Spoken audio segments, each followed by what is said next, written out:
Salut, on se retrouve aujourd'hui pour une nouvelle vidéo et comme vous l'aurez vu dans le titre, je vous retrouve pour une pile à lire pour le challenge lecture de Madame Errance qui s'appelle le Flowers Books Challenge. Je crois que je l'ai fait tous les ans ce challenge, alors je vous ai pas partagé tous les ans ma pile à lire et je crois que je vous ai jamais partagé mon bilan parce qu'au final je le réussis absolument jamais, c'est une cata. Mais cette année j'y crois, enfin j'y crois pas trop parce que vu mon rythme de lecture. Un peu compliqué, mais j'ai vraiment envie de me booster et j'ai vraiment envie d'y arriver. Donc on va essayer. En gros, il y a 8 catégories. Alors il y en a 7 vraiment officielles, plus une bonus, mais moi je sais que je fais toujours une pile à lire où il y a pour les 8 catégories. Globalement, le Flowers Book Challenge, à chaque fois, chaque catégorie est associée à une fleur et donc à une couleur et à sa signification. Et je fais en fait pour chaque catégorie, je me mets deux possibilités, un livre de la couleur et un livre qui correspond à la signification, comme ça pour valider la catégorie je peux lire soit l'un soit l'autre, voilà. Et ça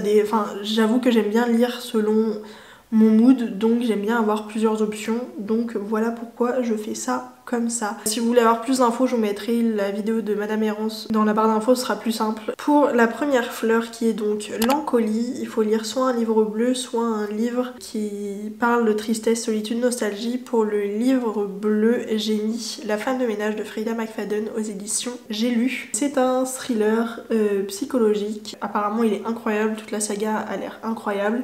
Je ne l'ai toujours pas lu, ma belle-sœur... Je me demande si elle a... Je sais plus si le 3e tome est sorti, mais il me semble qu'elle a lu tous ceux qui ont été publiés en français.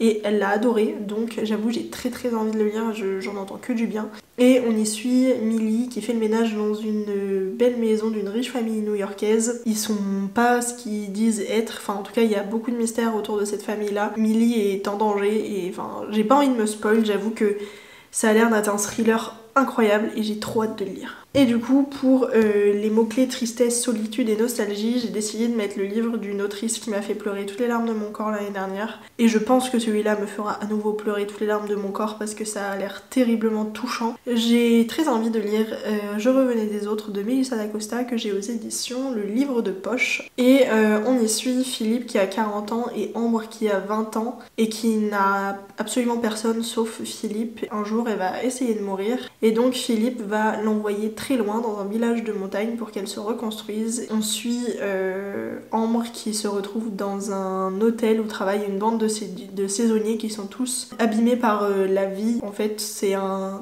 récit une ode à l'espoir. Donc voilà, ça a l'air incroyable et je pense très sincèrement qu'il y a de fortes chances que je pleure en lisant ce livre, donc je trouvais que c'était absolument parfait pour cette catégorie. Ensuite, la deuxième fleur, c'est le ou la pluméria.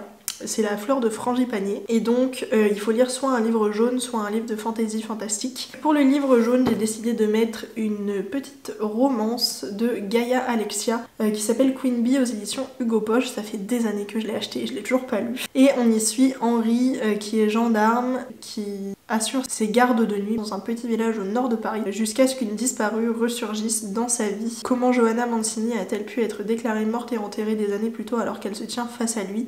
Et comment peut-elle être aussi irrésistiblement insupportable? Johanna est bien vivante, plus que ça même. Elle est la reine des abeilles, cette instagrammeuse star qui enchaîne placement de produits et soirées VIP. Si son sourire est toujours intact face à l'objectif, en off la réalité est moins reluisante. Johanna fuit son passé, les problèmes et l'amour. J'avoue, ça a l'air sympa, donc pourquoi pas.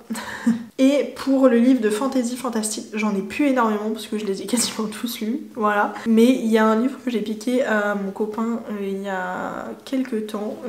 C'est une nouvelle saga, mais qui me tente plutôt bien. C'est le premier tome des Chevaliers d'Émeraude de Anne Robillard aux éditions Michel Lafon. L'empereur noir, Amécaret, a levé ses armées monstrueuses pour envahir les royaumes du continent d'Enkidiev. Bientôt, la terre de Chola subit les attaques féroces des sinistres dragons et des impitoyables hommes insectes. Pourquoi les troupes d'Amécaret reviennent-elles sur le continent après des siècles de paix, mettant à feu et à sang le royaume glacé de Chola? Les 7 chevaliers d'Émeraude, 6 hommes et une femme, sont les seuls à pouvoir percer ce mystère, inverser le destin et repousser les forces du mal. Ils devront pour cela accomplir l'étrange prophétie qui liquiera une petite fille de 2 ans au sort du monde. Ça a l'air trop bien.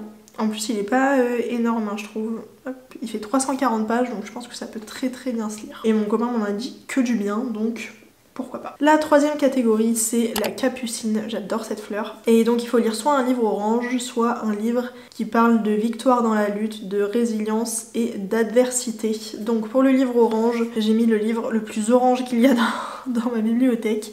C'est L'été où tout a fondu de Tiffany McDaniel aux éditions Totem. Non, aux éditions Gallmeister dans leur collection Totem. Voilà, si je dis ça dans le bon sens, ça ira mieux. Et ça se passe dans l'été 1984 dans une petite ville d'Ohio où le procureur, tourmenté par la lutte entre le bien et le mal, invite le diable à venir lui rendre visite et le lendemain, un petit garçon à la peau noire et aux yeux d'un vert intense se présente devant le tribunal et il prétend répondre à l'appel. Ensuite, il va y avoir pas mal d'événements inquiétants qui vont réveiller des superstitions dans cette petite ville.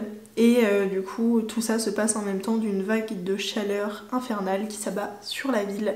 Et j'en ai entendu que du bien, donc il serait temps que je le lise. Et ensuite, pour les mots-clés victoire dans la lutte, résilience et adversité, je suis vraiment passée dans le côté résilience et adversité. J'ai mis Des ronds dans l'eau de Morgane Alves aux éditions J'ai lu. J'adore cette couverture, elle est trop belle. Et on y suit Joséphine qui découvre qu'elle est enceinte au milieu d'un week-end où son mari est absent et elle décide d'attendre qu'il revienne pour lui annoncer, sauf qu'il ne va jamais revenir et elle perd complètement pied et elle finit du jour au lendemain par décider de laisser toute sa vie à Paris et de partir seulement avec son chat Georges pour aller habiter en Bretagne à Locmariaquet dans une vieille maison en ruine que son mari voulait à tout prix conserver en mémoire à son grand-père. Voilà.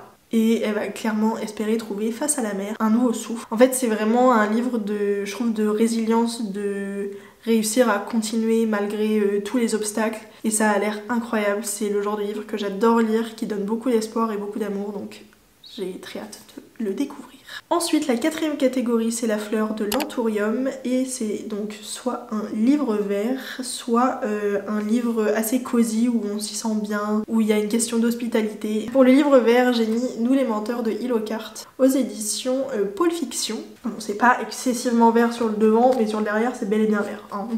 Voilà. On y suit la famille Sinclair qui sont tous beaux, riches, sveltes, sportifs et intelligents. Aucun n'a le droit à l'échec et ils passent leurs étés sur une île au large du Cap Cod et globalement on va suivre l'histoire de Cadence, l'aîné des petits enfants et celle des menteurs qui sont 4 adolescents à l'amitié indéfectible. Et c'est écrit que c'est un drame familial époustouflant où culmine le suspense et dont on ne sort pas indemne. Ça a l'air trop bien. J'en ai entendu beaucoup parler donc j'avoue que c'est un peu pour ça que je l'ai acheté.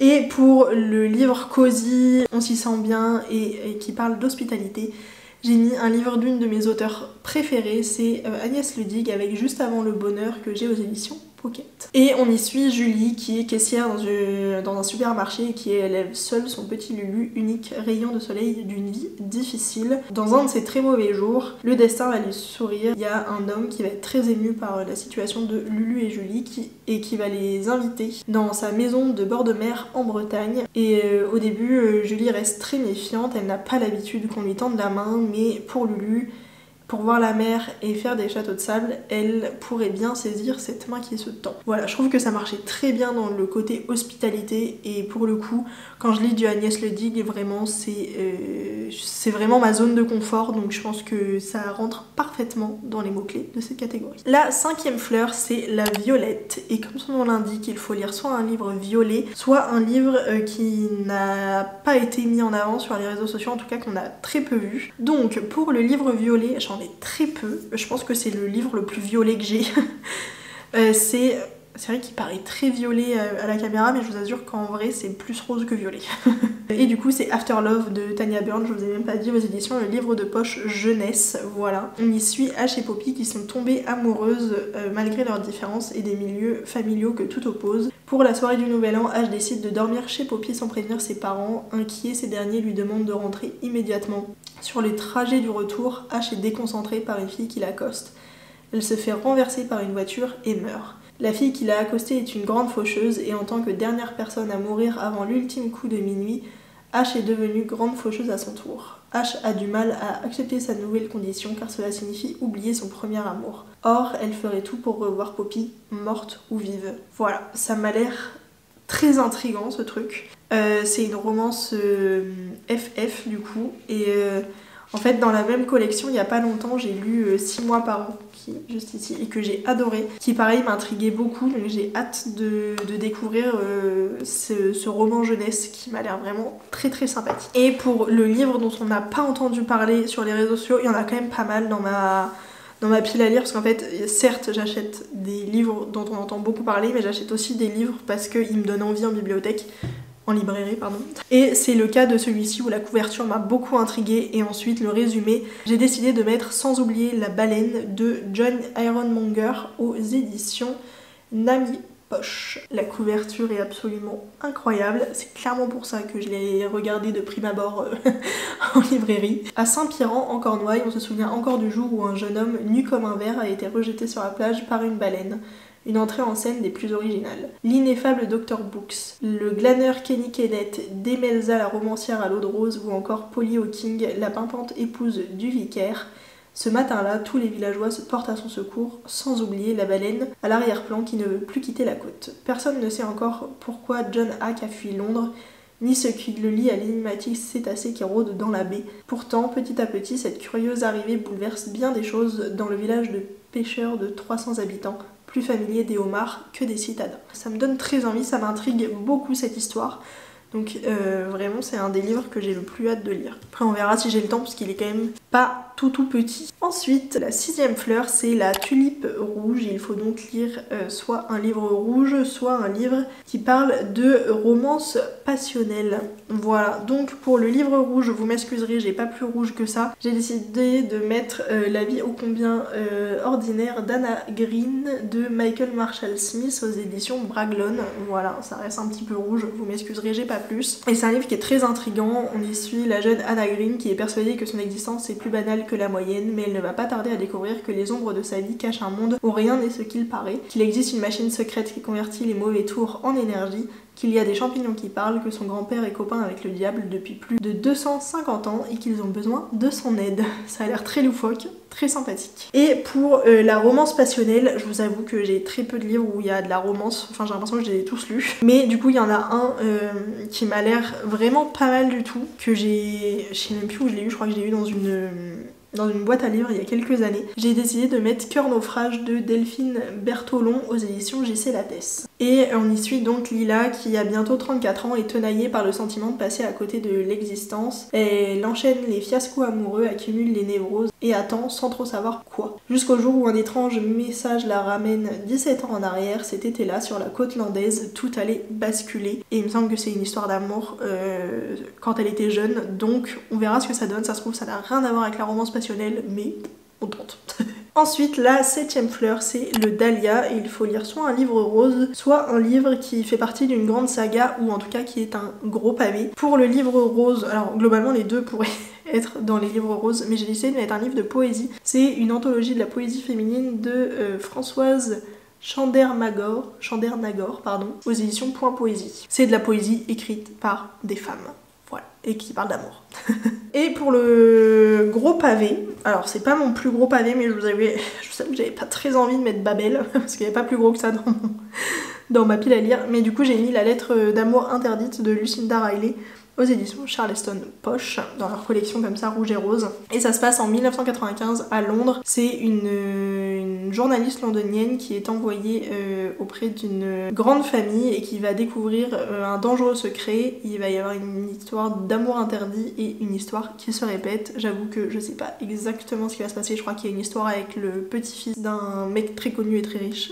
J'ai pas envie de me spoiler plus, mais ça a l'air incroyable. Et j'avoue qu'il est très beau quoi. Et ensuite, la fleur bonus techniquement, c'est le lys noir. Et il faut lire donc soit un livre noir, soit une relique de Sapal. Et pour le livre noir, j'ai mis Le chant d'Achille de Madeline Miller aux éditions Pocket. Et on y suit Patrocle et Achille qui grandissent côte à côte. Quant à l'appel du roi Agamemnon, les jeunes princes se joignent au siège de Troie. La sagesse de l'un et la colère de l'autre pourraient bien faire dévier le cours de la guerre. Voilà. Et pour la relique de ma palle, j'ai tout simplement mis un des livres les plus vieux vraiment que j'ai toujours pas lu. C'est La vie quand elle était à nous de Marianne Izaguirre aux éditions Pocket. Ça se passe à Madrid en 1951. On y suit Lola qui regrette le temps où son existence était peuplée de promesses et d'illusions, de livres et de discussions enflammées, d'amour et de projets pour bâtir une Espagne démocratique, l'espoir de 1936. Il ne lui reste de cette époque qu'une petite librairie dans les ruelles sombres d'un quartier de Madrid. C'est là que Lola fait la connaissance d'Alice, une Anglaise dont elle partage la passion pour la littérature. Intriguée par